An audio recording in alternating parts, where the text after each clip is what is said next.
Hello, Calculus. Today we are going to talk about section 10.5. We're going to learn a couple more tests or a couple more ideas about series. So we're going to be talking about absolute convergence and then the ratio test. We actually are not going to discuss the root test. So it says a series converges absolutely, or we could say it is absolutely convergent, if the corresponding series of absolute values converges. So, some of our series that we've looked at have had some negative terms and some positive terms, especially those that go back and forth, negative, positive, because of that -1 to a power. This says that we can consider the absolute value of the series, and if that converges, then we can say that the series converges absolutely, or absolutely converges.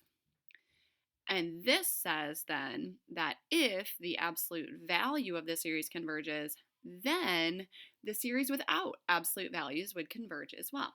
So some of our tests have required that we have a series of all positive terms.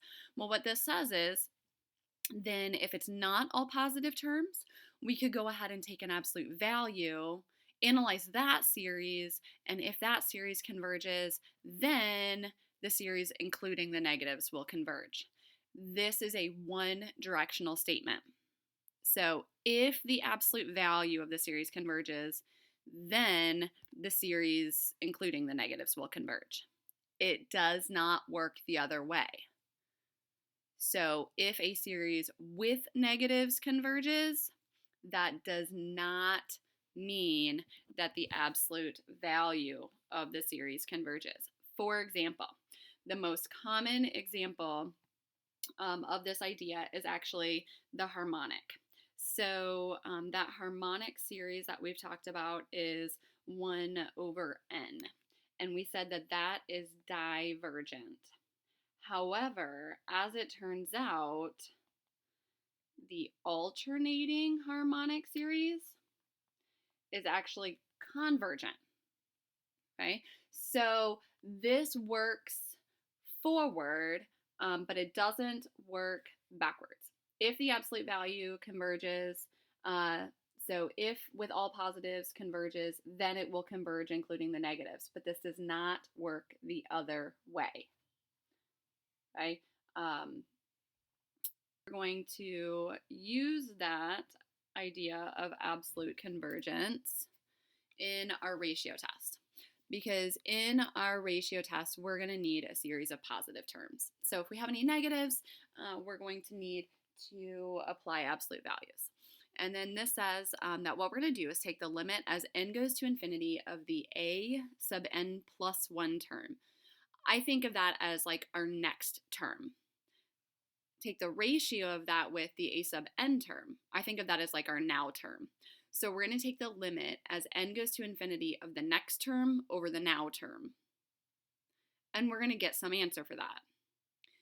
If that answer is smaller than 1, then we have absolute convergence, because we're going to apply absolute values into this. Absolute convergence means convergence, right? So that last theorem that we had said that absolute convergence implies convergence. So then that would mean that our series with the negatives would converge as well. If we get a ratio that is bigger than 1, we have divergence. And if the ratio is equal to 1, this test doesn't work and we have to choose a new test.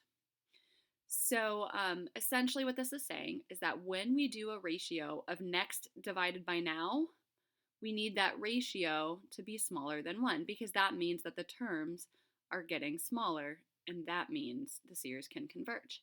If that ratio is bigger than 1, then that would mean the terms are getting bigger, and that would mean that if we try to add them all up, adding up bigger plus bigger plus bigger would be divergent. If we get a ratio of 1, that means the terms are staying the same, and it's actually inconclusive then that we need to pick a new test. The ratio test is actually my favorite test. It is my absolute favorite test, mainly because I find it to be really useful. For most series, we are going to be able to apply this test. So the other thing in these notes is the root test, but we're not going to study the root test as part of our curriculum. So we can go ahead and do some examples on how to use the ratio test. So for our first example, we're going to have 2n quantity factorial divided by an n factorial and n factorial. Now, we haven't worked with factorials too much here yet, but remember what a factorial does is it starts at that term, and then it multiplies by one smaller and one smaller and one smaller and one smaller until it gets down to 1. So 5 factorial would be 5 times 4 times 3 times 2 times 1. Okay? So to apply the ratio test on this, what we're going to do is take the limit as n goes to infinity of, we are going to change all of the n's to an n plus 1. So that's creating like what the next term would be. And we are going to divide that by the n term, which is just what the series rule is. That would be like our now term. In almost every one of these problems, you're going to end up with this fraction divided by a fraction. So then our first step after setting it up is going to be to rewrite this as times a reciprocal. And once you're kind of comfortable with this idea of the ratio test, once you're comfortable with this idea of the ratio test, I actually skip that first step of setting up the fraction divided by a fraction, and I just jump straight into the next term times the reciprocal of the now term. Now, one of the reasons why the ratio test is my favorite test is that it is particularly useful for factorials and exponentials. In both of those cases, we're going to end up with some really nice canceling that's going to happen.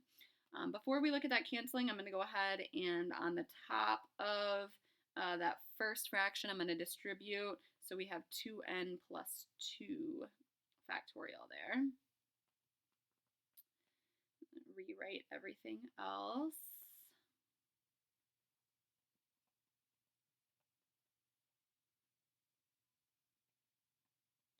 All right, so now to do the canceling here, what we want to remember is, what does a factorial mean? So a factorial means start at that term and then multiply by one smaller and one smaller and one smaller and one smaller as far as we can until we get to 1. So the top of this, 2n plus 2 factorial means 2n plus 2 times 1 smaller, 2n plus 1, times 2n, etc. And we would keep on going smaller and smaller. And you see what happens there is we end up getting a factorial that matches what is in the bottom of the other one. So we're left with the first two factors of that factorial, 2n plus 2 and 2n plus 1, but then all the rest of them would end up canceling out. Now, on the bottom, with these n plus 1 factorials, what that would mean is n plus 1 times 1 smaller, which would be n, etc., and keep on going. And both of them could be rewritten that way. So this other one is also n plus 1 times n, and so on.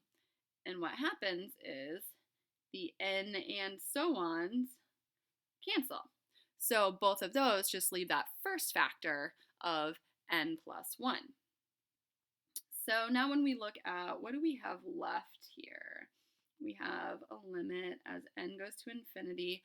On the top, we have the 2n plus 2 and the 2n plus 1, and I'm going to go ahead and distribute those out. You might say FOIL them out, but multiply those out together. So I get 4n squared. I'd get plus a 2n and plus 4n, so I get 6n there. I think if I did that right in my head, 2 and 4, so that's 6 of those. as I'm looking at my notes, it looks like I actually did it wrong there. And then plus 2. And then on the bottom, the only pieces that are left over is an n plus 1 and another n plus 1. So that would be n squared plus 2n's plus 1 if I multiplied those out. And now if we take a limit as n goes to infinity, we're going to get infinity over infinity. So we could apply L'Hopital's rule to this, or our other idea of limits is when we have these polynomials, we can just pay attention to what are our highest powers of our polynomials, and that's going to have the biggest effect on the limit. And those have the same power, so doing L'Hopital's rule, those derivatives would go away at the same rate then, leaving an answer of 4. So the limit is 4. Now, according to our ratio test, we want to compare this number with 1. 4 is bigger than 1, and that means that this series is divergent. Okay. Let's do another example.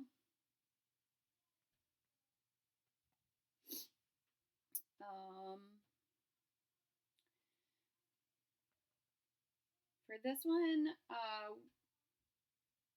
we're going to look at n squared over 2 to the power of n. All right, so in this one, we're going to take our limit as n goes to infinity, and I'm going to do an n plus 1 term. So that would be plugging in n plus 1. Make sure we use parentheses there so we're squaring that whole thing. And 2 to the power of n plus 1. And then I would want to divide that by the n term. But like I said, I usually skip that first step of actually writing the fraction divided by a fraction. And I'm going to jump just right to multiplying by the reciprocal. So that's going to be 2 to the n over n squared. All right, so now I said that this test is particularly useful when we're working with factorials, which we did in the last example, or exponentials, because exponentials are going to cancel nicely as well. Because if we look at the exponential parts of this, the 2 to the n and the 2 to the power of n plus 1, the power of 2 in the bottom is 1 bigger than the power of 2 in the top. So if we thought about canceling, then we have 1 extra 2 in the bottom of this problem. So those are going to cancel to leave behind just a plain 2 on the bottom, because that power of n was 1 bigger, so I'd be able to cancel out all the 2's except for one of the 2's. Like, for example, if it was 2 to the 5th over 2 to the 6th, right? So, side note, just as an example, if it was like 2 to the 5th over 2 to the 6th, there's 1 extra 2 on the bottom, so that would cancel to just leave a single 2 on the bottom, and that's what happened here as well. So then on the top, we cannot cancel any of those squareds, so we're going to go ahead and distribute out that squared. It is not just n squared plus 1. It is n squared plus 2n plus 1. Because remember, squared means times itself, so we have to write it out twice and then distribute it through. And on the bottom, I have that 2 left over, and then I have an n squared left over. Now, if we plug infinity in, or think about the limit as n goes to infinity here, plugging in huge numbers, we would get infinity over infinity, for which we could use L'Hopital's rule, or we can think about those highest powers of this quotient again.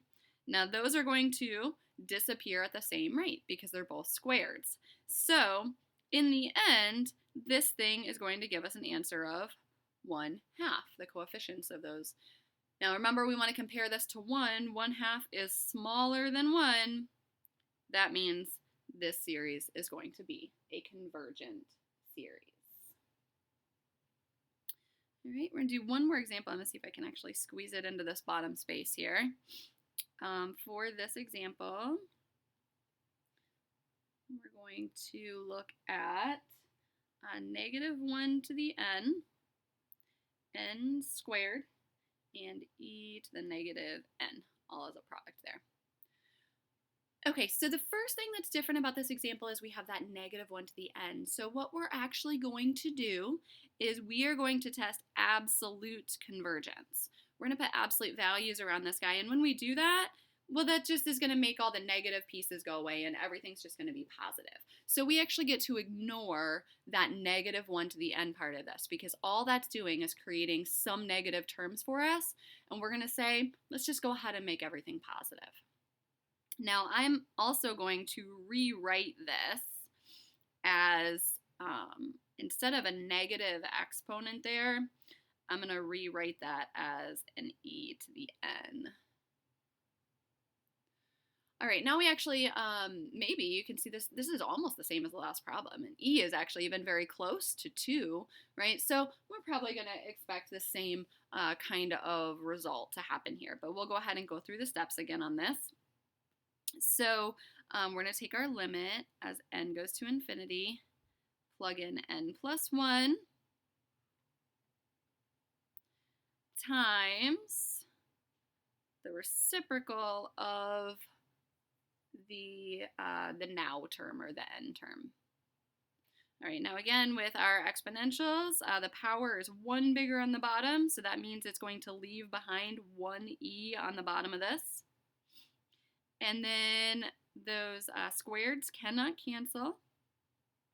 So I would want to distribute out that top, n squared plus 2n plus 1, and on the bottom we have that e and the n squared.